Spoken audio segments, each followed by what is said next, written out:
কাছাকাছি, একদম কাছাকাছি বাংলাদেশের উপর বিপদ। সম্পদে ভরা এই দেশ, এই হলো সমস্যা।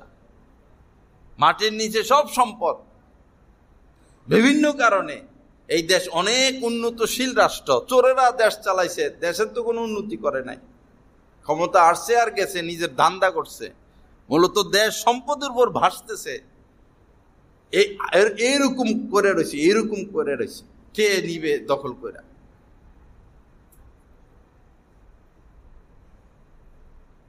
কিন্তু বিপদ আসবে আমাদের কারণে। বেশিরভাগ মানুষ সুদের সাথে লিপ্ত। বেশিরভাগ নারীরা, মেয়েরা পর্দা করে নাকি এখন জামা কাপড়ে গায়ে রাখতে তাদের রুচি হয় না। এরকম মানসিকতা সৃষ্টি হয়ে গেছে। কিভাবে ইমান টিকাবে? অনেক ছেলে আছে ডাক্তারি পড়ে, ইন্টার্নি করে, মানে কি যে বলে তারা, তা আমাদের থেকে তারা ইমান যে বাঁচাবে আরো কঠিন। বিদেশি মেয়েরা এসে একসাথে পড়ে, এদের তো পোশাকই নাই, এর তো ফ্রি মানসিকতা। একজন আস্তিক কিভাবে নাস্তিকের সাথে জীবন যাপন করবে?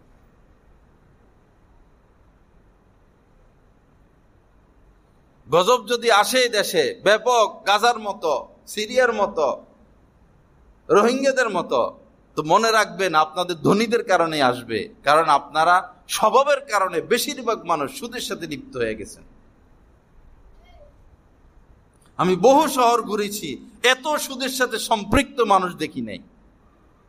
বহু শহরে আমরা যাই, আসা যাওয়া করি, খবর নেই, এত বেশি ঝোঁকা সুদের দিকে এরকম মানুষ দেখি নাই। কয়েকবার হজ হয়ে গেছে, কয়েকবার উমরা হয়ে গেছে, কত দান সদকা করে, কত বড় দিনদার, কত বড় তসবি, অথচ ব্যাংকের সাথে সিসি। কিভাবে আপনি প্রস্রাব পায়খানা খান আর আপনার সন্তানকে প্রস্রাব পায়খানা খাওয়ান? আপনার তো লজ্জা থাকা উচিত।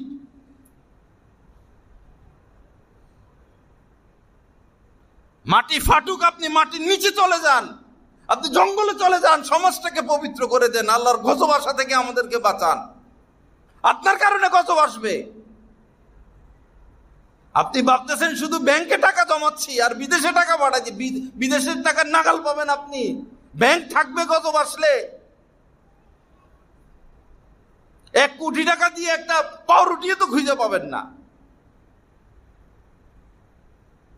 অন্ধকারের মধ্যে আছি আমরা, আমাদের চিন্তা ভাবনা অন্ধকার।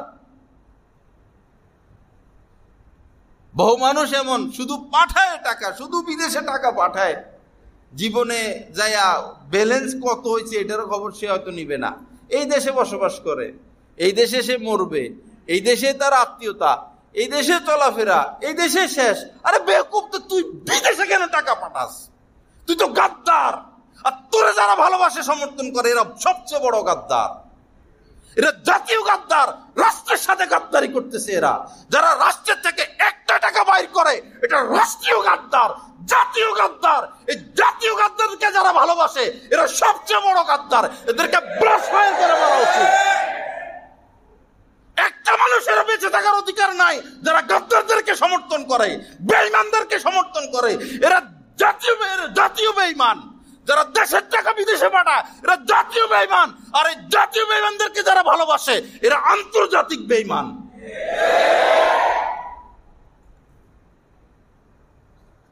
এটা বাংলাদেশ।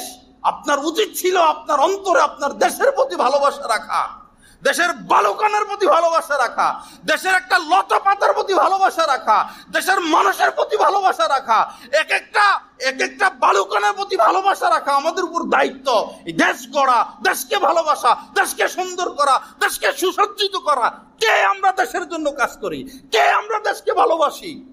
দেশপ্রেমিক কোথায়? সারা বিশ্বের মধ্যে বাংলাদেশের মানুষই এমন যে নিজের দেশকে ভালোবাসে না, নিজের দেশের পণ্য ব্যবহার করে না। বাংলাদেশই শুধু এরকম। মালয়েশিয়া বাড়ি বানাইয়া শেষ করে ফেলছে, যায় খবর দেখেন।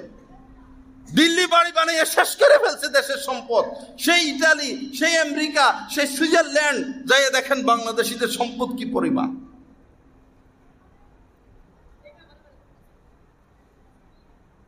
দেশকে ভালোবাসা কোথায়? আমাদের অন্তরে দেশপ্রেম। আল্লাহ রাসূল যখন মক্কা থেকে মদিনার দিকে যাচ্ছেন, বারবার বারবার বারবার মক্কার দিকে তাকাইছেন।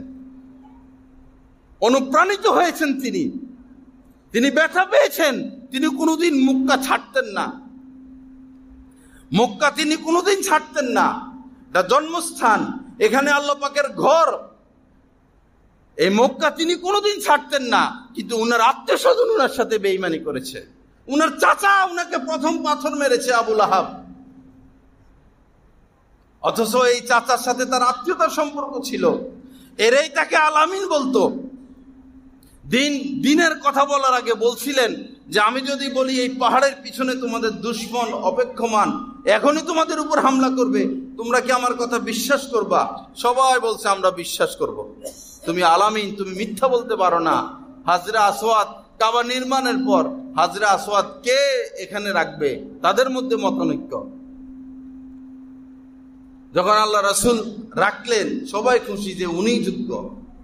সর্বোচ্চ সম্মানের অধিকারী ছিলেন তিনি। যখনই তাওহীদের কথা বললেন, যখনই একত্ববাদের কথা বললেন, তখনই তিনি নিজের পরিবারের লোক থেকে বিচ্ছিন্ন হয়ে গেলেন। তাকে আঘাত করলো, তাকে অপমানিত করলো, তাকে হত্যার ষড়যন্ত্র শুরু করে দিল। আমরা সেই অবস্থায় আছি। কাহিনী কমু, কিচ্ছা কমু, সুন্দর সুন্দর সুর দিমু, গান টান গামো, বস ইমাম সাহেব ভালো, ইমাম সাহেব ভালো। যখনই সুদের কথা আসে, ঘুষের কথা আসে, অন্যায়ের কথা আসে, নেশার কথা আসে, না উনি ভালো না, উনি ভালো না। ভালো বলেন আর খারাপ বলেন, কাহারও ভালো আর খারাপের পরও আমরা করি না। আল্লাহ পাক যদি বলে যা তোরে মাফ করে দিলাম, আর পৃথিবীর কোনো মানুষের কোনো পরোয়ার আমাদের প্রয়োজন নাই। কারো পকেটে আমাদের কোনো রিজিক নাই, কাউকে দাম দেওয়ার কোনো আমাদের প্রয়োজন নাই। আমাদের ভয়, আমাদের অন্তরে একমাত্র আল্লাহ পাকের ভয়। আল্লাহ পাকের ভয় নিয়ে বেঁচে থাকতে চাই। আর কোন মানুষের ভয়ের যারা পরিমাণ পরোয়া আমাদের ভিতরে নাই। কিসের ভয় করব? কাকে ভয় করব? তোরা তো দেশের টাকা বিদেশে পাঠাস, তোরা তো চোর, তোরা তো গুন্ডা, তোদের ভিতরে আল্লাহর ভয় নাই। তোরা নাফরমান, তোরা আল্লাহর হুকুম বর্জন করিস, তোরা মিথ্যা কথা বলিস, তোরা বিচার করে টাকা অন্যায়ভাবে টাকা ভক্ষণ করিস। তোরা যদি মানুষ হইতি তো মানুষকে তোরা কদর করতে পারতি। একজন মানুষ মানুষকে কদর করবে, অমানুষ কখনো মানুষকে কদর করতে পারে না। চোর চোরকে কদর করে, ডাকাত ডাকাতকে কদর করে, অসৎ লোক অসৎ লোককে কদর করবে, ভালো লোক ভালো লোকের কদর করবে। ভালো লোক চিনতে হয়, ভালো লোক চিনতে হয়। ভালো লোকই তো আমরা চিনি না, থাকে সারাদিন অসৎ লোকের সাথে। ভালো লোক চিনবো কোথায় থেকে? ভালো লোক চিনবো কোথায় থেকে আমরা? অন্তত যাত্রা